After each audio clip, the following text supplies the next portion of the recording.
बेटे की शादी पर करोड़ों अरबों लुटा रहे मुकेश अंबानी पर है एमएमआरडीए का 4,381 करोड़ बकाया। आरटीआई एक्टिविस्ट अनिल गलगली ने किया खुलासा।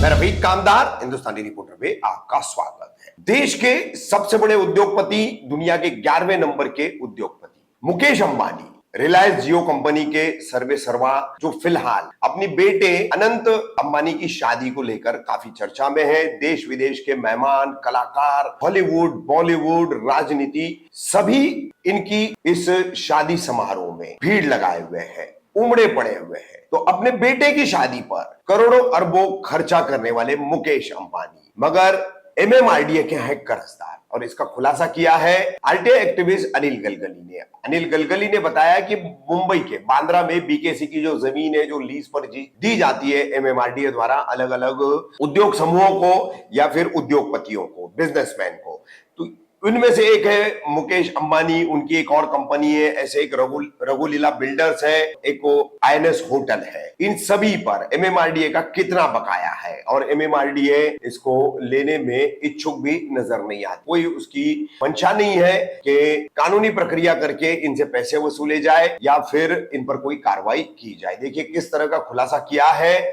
आरटीआई एक्टिविस्ट अनिल गलगली ने मुकेश अंबानी पर एमएमआरडीए के बकाये को लेकर।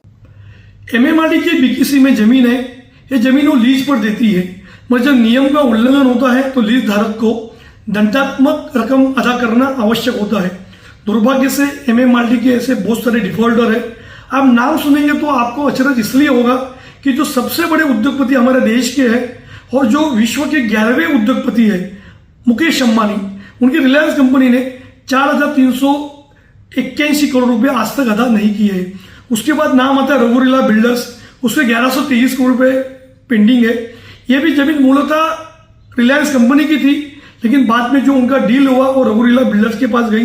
बाद में आईएनएस नाम की संस्था है, उसके 181 करोड़ रुपीज बकाया है।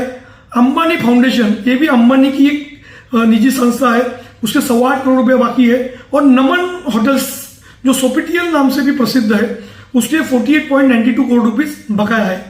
सबसे बड़ी बात है कि जब इस तरह की लीज लेने के वक्त ये लोग सभी नियमों की पूर्ति करने का दावा करते हैं, मगर 4 साल के भीतर जब आप निर्माण पूरा नहीं करते हैं तो एमएमआरडीए उन पर जुर्माना लगाती है। आपको यह भी आश्चर्य होगा कि सीबीआई, इनकम टैक्स डिपार्टमेंट जैसे कई सारी संस्थाओं ने दंडात्मक जो रकम थी वो भरने का काम किया है, मगर मुकेश अंबानी हो या रघुलीला बिल्डर्स हो या आईएनएस हो, ये जो बड़ी बड़ी जो एजेंसी और जो संस्थाएं होती है वो इस तरह के पैसे नहीं भरती है और कोर्ट में जाती है।